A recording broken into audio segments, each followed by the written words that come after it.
Hey guys, welcome back to our channel. In this tutorial, I'm going to show you how to use Telegram bot. So go to your settings, click on your Telegram. Let's search our Telegram.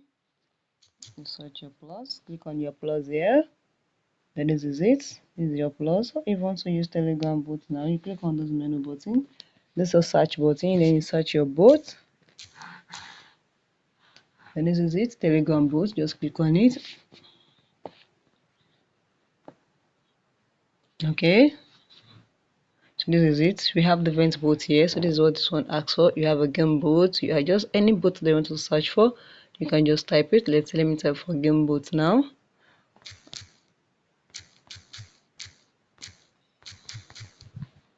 You can see this is it. If you want to join any game boats here, you can join them. This is how you do everything about. Just click on start.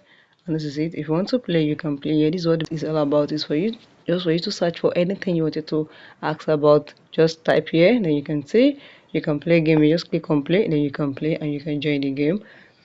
So if you're looking for any bots on Telegram, just search the bot you're looking for and you'll be able to join them. If you found this video helpful, click the like button, share and comment.